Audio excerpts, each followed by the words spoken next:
کسی بھی خطے کے رہنے والے ہوں، دنیا کے تمام مسلمان آپس میں بھائی بھائی ہیں، تو یہ رشتہ داری اللہ تعالیٰ نے مسلمانوں کے درمیان پیدا فرمائی،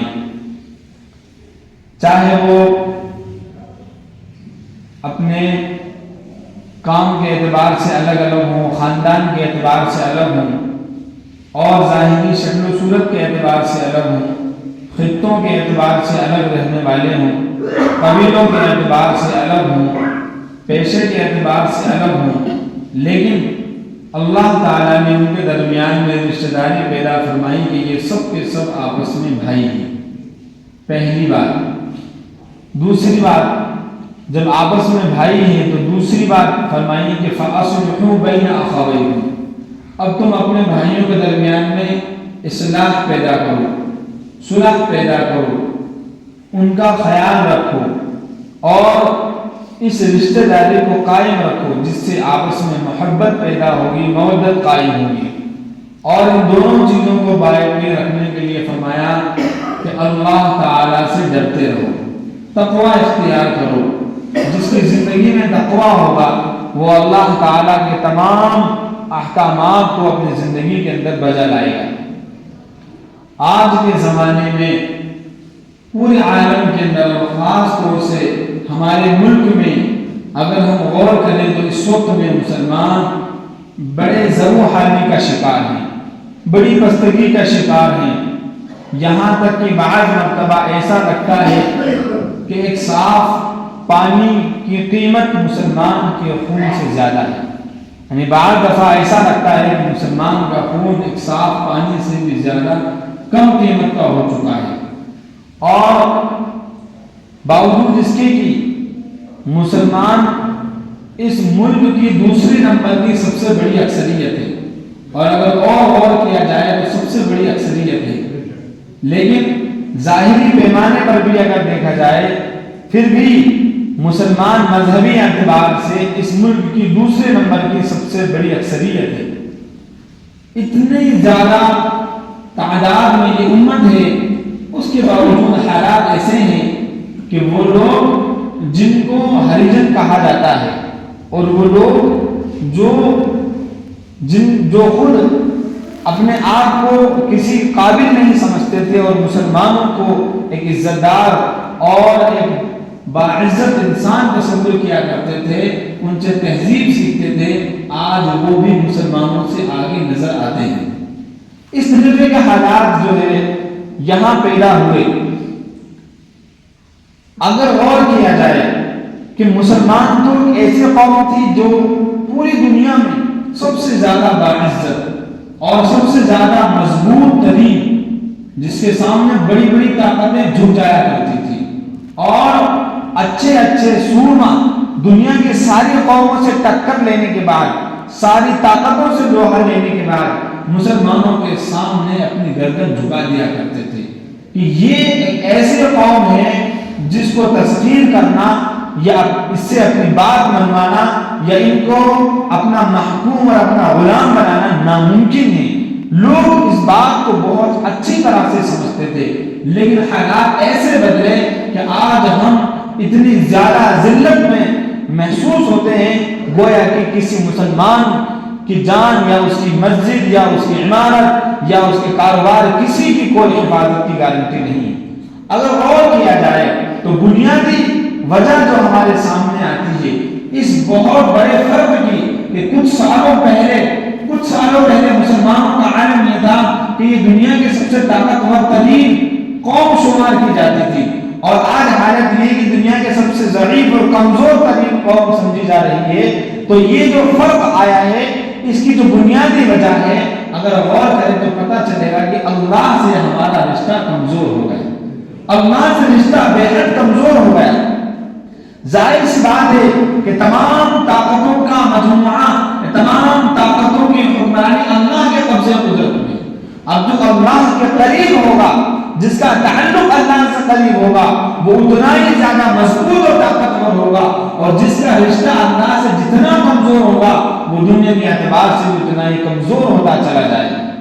اور اس کے ساتھ ساتھ یہ کہ ہم میں آپس میں جو نا اتفاقیاں مسلمان قوم کے اندر پورے ملکی طور پر اور پورے عالمی طور پر جو پیدا ہوئی ہیں، اس کی وجہ سے بھی مسلمان کی طاقتیں تقریباً نظر آنے سے قاصر ہیں۔ قرآن پاک نے بار بار یہ بات یاد دلائی۔ سن 2 ہجری کے اندر، سن 3 ہجری میں غزوہ احد کا واقعہ پیش آیا۔ سن 3 ہجری میں، سن 2 ہجری میں غزوہ بدر کا واقعہ پیش آیا، جس میں مسلمانوں کو اللہ تعالیٰ نے بہت بڑی کامیابی اور فتح اور نصرت عطا فرمائی تھی۔ اور سن 3 ہجری میں غزوہ احد کا واقعہ پیش آیا، جس میں ظاہری طور پر مسلمانوں کو کافی نقصان اٹھانا پڑا۔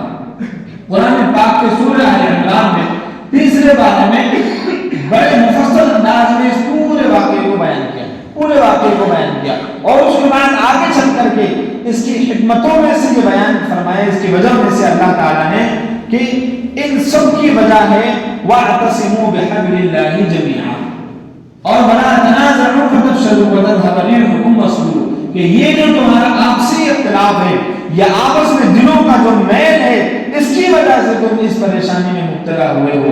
یعنی آپسی نا اتفاقی دلوں کے اندر ایک دوسرے سے بغض و عناد یا آپس میں اختلاف جو پیدا ہوا، اس کی بنیاد پر مسلمان کمزور پڑے۔ یہ اللہ تعالیٰ نے قرآن پاک کے اندر صاف ارشاد فرمایا وَلَا تَنَازَعُوا، جھگڑا مت کرو، آپس میں جھگڑا مت کرو، نتیجہ یہ ہوگا کہ فَتَفْشَلُوا، تم کمزور ہو جاؤ گے، وَتَذْهَبَ رِيحُكُمْ، اور تمہاری ہوا اکھڑ جائے گی، کوئی مضبوطی تمہارے اندر واقع نہیں رہے گی، پھر تم ایسے ہو جاؤ گے کہ سمندر ہونے کے باوجود ایک پانی کے قطرے کی جو حیثیت ہوتی ہے کہ ہلکی سی دھوپ کی تمازت اس پانی کے قطرے کے وجود کو ختم کر دیتی ہے، یا ذرا سے ہوا کا جھونکا پانی کے اس قطرے کو ختم کر دیتا ہے، اسی طریقے سے تمہاری حالت ہو جائے گی۔